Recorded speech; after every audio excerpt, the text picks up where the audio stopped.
Steve Alford, new UCLA head coach, joining us on the program. What'd you think when you saw that Mike Rice video?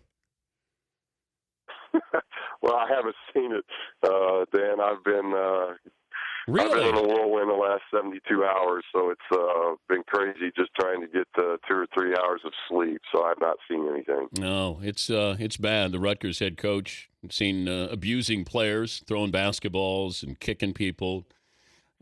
How physical can it be in practice to get your message across, where you're not coming across as bullying people?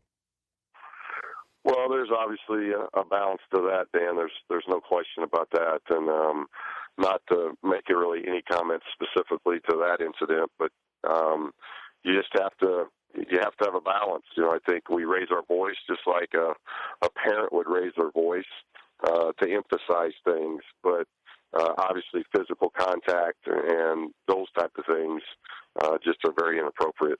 Tough love. There's a fine line, and you had that with Coach Knight. You know, the further now you distance yourself from actually playing, you can look and see as a coach yourself. But how tough was it with that tough love with Coach Knight while you're in the moment? You know, it wasn't really that difficult, Dan, because it's I think you understand when you play for Coach Knight right from day one, and it's probably the thing I appreciate most about him. I appreciate it more each year that I complete a year in coaching, is that he's got your best interest in mind. And I think in so many cases, Coach Knight wanted you to be better than what you wanted to be. And that's a great trait for a coach to have. And he just never let you, I mean, I can remember having great games, and he'd come in on a Monday, and that would be the practice he'd be hardest on me, because he knew that you had to forget about what happened over the weekend and get ready now for the Wednesday game. And I think that's why he was so consistent. If you look at his career, the consistency was just amazing. And I think it's because he could move to the next, to the next, to the next. And he did that with players as well. But how do you take out your emotions? Because you're not supposed to be putting your hands on kids, but it's frustrating as a coach. Right. It's sort of like a parent. You're if you have an 18 or 19-year-old, you're trying to get your message through to them. So how do you get your message through without being physical about it or angry about it? Yeah, I try to surround myself with great staff, because you're right. It's a very competitive business. You know, when you look at our business now, and even the money that has been created in our business now for coaches, for head coaches, for assistants. It's a very lucrative business.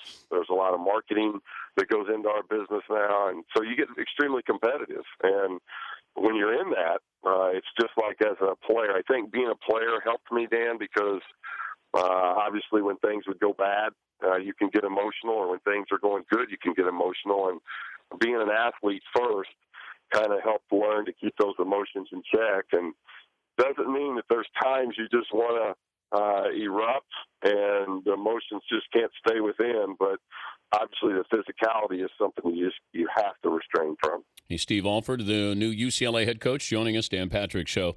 Let me go back to when you agreed to the 10-year extension with New Mexico.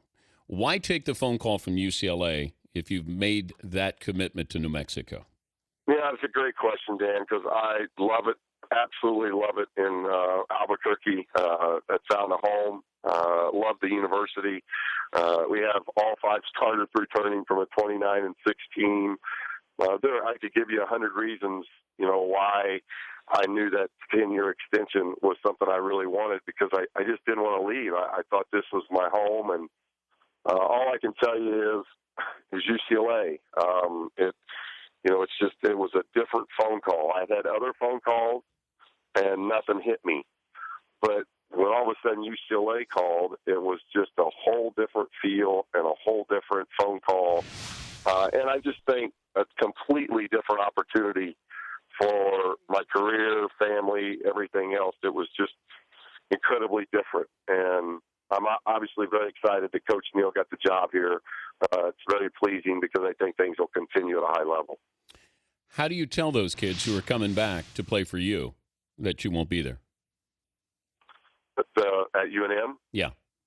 That's extremely emotional. Broke down a lot because my heart and soul was with them, and they become your children. They really do, and you're very attached to them. And that's the hardest. I think that's the hardest thing, Dan, is telling your players when you decided to take another job and another opportunity, and really, I mean, you got to be honest. The opportunity has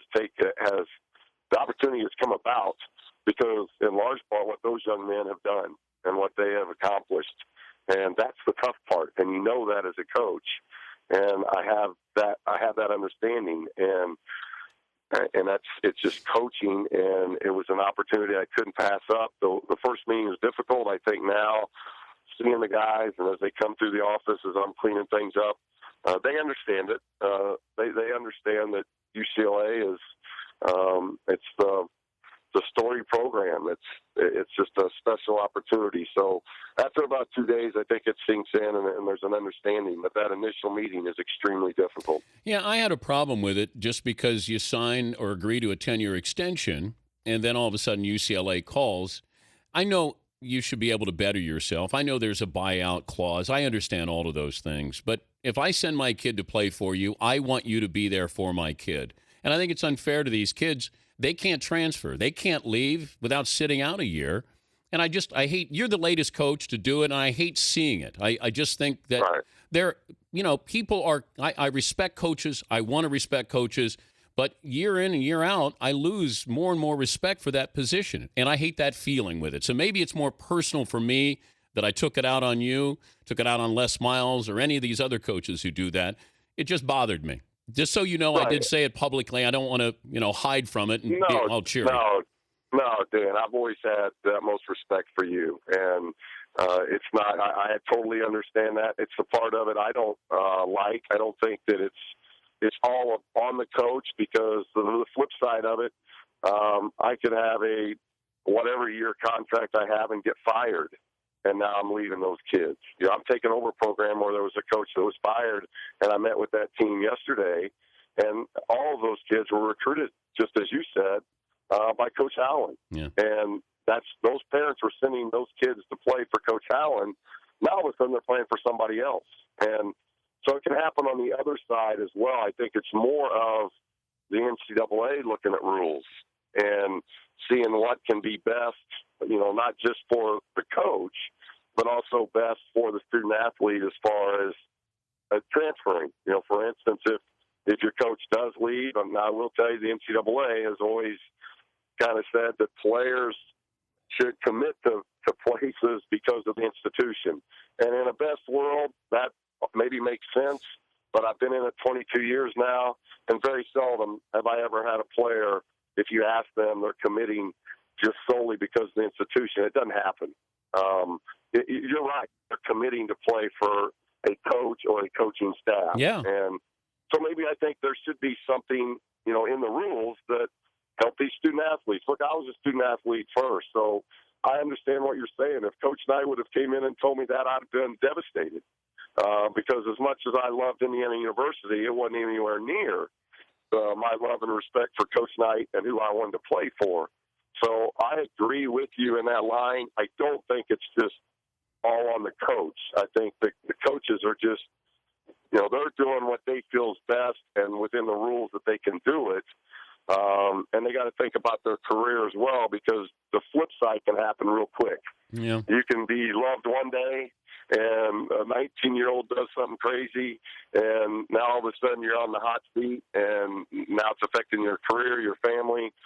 So I think maybe it's something that the NCAA needs to look into to protect the student athlete a little bit. Before I let you go, UCLA talked about the style of Ben Howland. I mean, that's a pretty good resume he had there, and he was still shown the door. So now you're going in, and I kept hearing up-tempo. Well, you're not an up-tempo guy, at least coaching-wise.